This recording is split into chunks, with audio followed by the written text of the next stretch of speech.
जहां को जीत करके तुम सिकंदर बन तो जाओगे, जहां को जीत करके तुम सिकंदर बन तो जाओगे। जो खुद को जीत लेते हैं वही महावीर बनते हैं, जो खुद को जीत लेते हैं वही महावीर बनते हैं। जो पर पीड़ा को अपना कर नयन का नीर बनते हैं, जो पर पीड़ा को अपना कर नयन का नीर बनते हैं। कुछ ही हैं जो द्रौपदी के बदन का चीर बनते हैं। जहां को जीत करके तुम सिकंदर बन तो जाओगे। जो खुद को जीत लेते हैं वही महावीर बनते हैं, जो खुद को जीत लेते हैं वही महावीर बनते हैं। आज सब कोई एक दूसरे पर जीत हासिल करने की सोच रहा है, लेकिन वो सिर्फ वीर बनता है, वो सिर्फ बहादुर बनता है, वो हो सकता है सम्राट बन जाए, लेकिन महावीर तो वही बनता है जो खुद को जीत लेता है। किसी ने आइंस्टीन से पूछा था कि तीसरा महाविश्व हुआ तो क्या होगा, तीसरा विश्व युद्ध हुआ तो क्या होगा। उसने कहा तीसरे के बारे में तो मैं नहीं कह सकता हूँ, लेकिन ये सच है कि चौथा हुआ तो फिर पत्थरों से होगा। यानी आज हम पूरी संस्कृति को, मानव जाति को नहीं, पूरी दुनिया के हर जाति के हर प्राणी को विनाश करने की तैयारी कर चुके हैं। आज हर देश ने इतनी तैयारी की है कि एक एक आदमी को यदि 7-7 बार मारना पड़े तो मार सकते हैं। मुझे लगता है इतने विनाश के लिए क्यों उत्सुक है इंसान। आज शांति के गीत गाते, हम कहते बहुत अमन चमन हो गया, लेकिन आज पूरी सृष्टि को नाश करने पर तुला हुआ है इंसान, पूरी प्रकृति को विनाश करने की होड़ लगाए हुए। कौन कितने जीव मार सकता है। पर्यावरण बिल्कुल दूषित हो गया, जल दूषित हो गया, मन दूषित हो गया, क्योंकि हमने जीने की शैली बदल ली। हम भगवान के नाम पर एक मंदिर बना लेते हैं, पूरा गांव मिलकर एक मंदिर बना लेता है, लेकिन अपने मन के मंदिर को बनाने से चूक जाता है। पूरा गांव मिलकर एक जगह प्रार्थना करने लगता है, वो प्रार्थनाएं भी झूठी होती है, मिलने मिलाने का अड्डा समझ लेते हैं। प्रार्थनाओं के लिए तो चंद लोग जाते हैं, प्रार्थनाएं इबादत करने के लिए तो बहुत कम लोग जाते हैं। बाकी तो मेल मिलाप हो जाएगा, समाज में प्रतिष्ठा बढ़ जाएगी, उस घर की सुख संपत्ति प्राप्त हो जाएगी, स्वर्गों में स्थान मिल जाएगा। स्वर्ग तो ऐसे सोचते जैसे मंदिर में स्वर्ग का टिकट बट रहा हो। हम कर्म सिद्धांत की तरफ बिल्कुल ध्यान नहीं देते हैं। जिस प्रकार से 100 डिग्री पर पानी उबल जाता है, 1500 डिग्री पर भाप बनकर उड़ जाता है, और 2500 डिग्री पर सब पूछो तो बिल्कुल पानी की तरह भाप बन जाता है। लेकिन एक हाइड्रोजन बम आदि मालूम है आपको 25,000 डिग्री के होते हैं। इतनी भूमि क्या, कोई पशु पक्षी पेड़ पौधे, कोई संस्कृति, कोई सृष्टि नहीं बचेगी, कोई आपकी सुंदर व्यवस्थाएं नहीं बचेगी।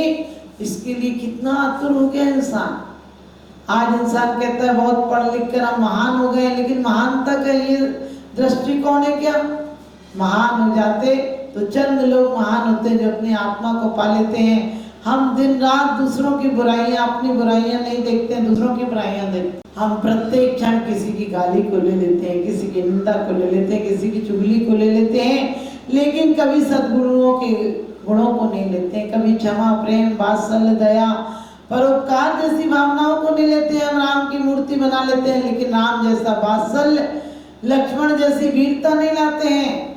हम सीता माता की लोग पूजा कर लेते हैं, मंदिरों में सीता की मूर्तियां लगा रखी सीता जी की, लेकिन कभी सीता जी के प्रति ये भाव आया कि सीता जैसी पति आज्ञा में परायण थी, पति सेवा में परायण थी, वैसे कोई नारी बनने की कोशिश करे। आज हम परमात्मा जैसे अच्छे लोग जैसा अपना चरित्र नहीं बनाते हैं, क्योंकि चरित्र वो होता है जो अंदर से उत्पन्न होता है। ज्ञान वो होता है जो मस्तिष्क की बुद्धि का होता है। लोग कहते हैं हमने शास्त्र पढ़ लिए, हमने कहा शास्त्र तुमने पढ़ लिए होंगे, क्योंकि शास्त्र बाहर की बुद्धि की खोज है। शास्त्र लिखे जा सकते हैं, किताबें विज्ञान की लिखी जा सकते हैं, गुरु विज्ञान के हो सकते हैं, लेकिन अध्यात्म का कोई गुरु नहीं होता। अध्यात्म एक रहस्यमय होता है। अध्यात्म अपनी आत्मा से माने विकसित होता है। अध्यात्म हमेशा अपने अंदर से प्रकट होता है, और विज्ञान जो है वो किसी की नकल होता है, किसी के अधूरे कामों को पूरा करना होता है। इसलिए विज्ञान का अध्ययन करो, समाज का अध्ययन करो। अध्यात्म के लिए आत्म परिवर्तन लाना होगा, बुद्ध कहीं से गुजरे और बुद्ध को किसी ने गालियां दी। उन्होंने कहा तुम्हारा काम हो गया हो तो मैं जाऊं। उन लोगों ने कहा तुम पागल हो, हम तुम्हें गालियां दे रहे। बोले तुम दे रहे हम क्यों लें, हमारे काम की चीज होगी तो हम लेंगे, नहीं होगी तो नहीं लेंगे। हम तुम्हारी परेशानियों को अपने ऊपर क्यों ले, तुम परेशान थे, तुमने गाली दी। क्योंकि कभी भी गाली प्रेम से नहीं दी जा सकती है। ये बात अलग है कि पहले शादियों में गालियां भी प्रेम से दी जाती थी, अब तो प्रेम भी दुश्मनी से किया जाता है, प्रेम भी बाहर से किया जाता है। पहले गालियां भी बड़े प्यार से दी जाती थी। गालियां भी लोग गालियां जब गाते थे, समधी आते थे तो लोगों को मिठाई और लाते थे समधी बांटने के लिए। गालियां भी सुनते थे और मिठाइयां भी। आज गालियों का थोड़ा सा स्टैंडर्ड बढ़ गया है, अंग्रेजी में गालियां देने लगे और अंग्रेजी के पास गालियां ही नहीं है ज़्यादा। आप सोचो, गालियां भी नहीं है, उसके पास प्रेम के शब्द भी नहीं है। किसी को भी बोल देता है कि मैं तुम्हें प्रेम करता हूँ। प्रेम इतना शब्द छोटा हो गया कि उसका प्रेम जूते से हो जाता है, चप्पल से हो जाता है, कार से हो जाता है, नौकर से हो जाता है, कुत्ते से हो जाता है। प्रेम की कोई परिभाषा नहीं रही। प्रेम तो मात्र परमात्मा से होता है और परमात्मा रहस्यमय होता है। जब जब रहस्य टूटा है संसार में, तब तब इतना विक्षिप्त हो गया। आदमी एक रहस्य होता था, विवाह होता था तो पति पत्नी के बीच भी रहस्य था, कैसे होंगे, क्या होगा, कैसा नेचर होगा। ससुराल के प्रति भी एक रहस्यमय भावनाएं होती थी, लोग कैसे होंगे, कैसा घर होगा, कैसे परिवार के लोग होंगे। शुरू से आदमी नम्र बनकर जीता था। अब विज्ञान ने सारे रहस्य समाप्त कर दिए हैं और रहस्य समाप्त करने के कारण इतने तलाक हो रहे हैं, इतने परिवार टूट रहे हैं। क्योंकि हम जब तक रहस्य था, जब तक उत्सुकता थी, तब तक थोड़ा लोक लाज और लिहाज था। आज आपको पता, आज परिवारों की स्थिति इतनी बुरी हो गई कि मुझे लगता है पहले बाजारों की भी स्थिति भी इतनी बुरी नहीं थी। क्योंकि पहले जानवर का पेड़ पौधों में भी प्रेम था, वो भी अपने मालिक को देखकर लहला जाते थे। आज इंसान इतना द्वेषी, इतना विद्वेषी हो गया कि हाथ मिलाता है, जय जिनेंद्र करता है, गले मिलता है, कहता आप आ गए तो चांद निकल आया, और अंदर में ज्वालामुखी फूट रहा होता है कि ये कैसे हो गया, क्यों आ गया, मेरे घर पता होता तो आज आने नहीं देता। सोचो, ये हमारी जिंदगी है, ये भी कोई जिंदगी है या किसी का श्राप है? ये भी कोई जिंदगी है या किसी का श्राप है? और चैन के दो पल मिलेंगे, सोचना भी पाप है। चैन के दो पल मिलेंगे, सोचना भी पाप है। आज इंसान बारूद के ढेर पर खड़ा है, पशुता की हद उतार दी है। पशु भूखा होता तब शिकार करता है, आदमी इतना बेईमान हो गया, पेट भरकर भी जानवर को मार देता है और कहता है शिकार खेलने गए थे, तुम्हारा खेल था, किसी की जान जा रही थी। इंसानियतता का प्रतीक नहीं है, ये जानवर से भी निकृष्ट बर्बरता का प्रतीक है कि आपने अपने शौक के लिए, मनोरंजन के लिए आज प्रकृति से कितनी खिलवाड़ की है। आज आप देखो, हमारा जल शुद्ध नहीं रहा, वायु शुद्ध नहीं रही। क्यों शुद्ध नहीं रही? क्योंकि हमने पर्यावरण में एक भी जीव जंतु बचने नहीं दिया। आदमी ने आज कसम खा ली है कि एक भी इंसान को नहीं बचने देगा, एक भी जानवर नहीं बचने देगा। और जब जानवर और इंसान नहीं बचेंगे तो किसको दिखाएगा? कहते हैं जब आँख ही नहीं होगी तो तू किसके लिए दिखाएगा, किसको दर्पण दिखाएगा? आप भी ऐसे ही ध्यान रखना, विज्ञान अकेला शीशा है, उसे तोड़ दो। तोड़ दो का मतलब ये नहीं कि अकेले विज्ञान पर जियो, लेकिन विज्ञान के ख्यालों को थोड़ा सा तोड़ना पड़ेगा, थोड़ा सा मोड़ना पड़ेगा।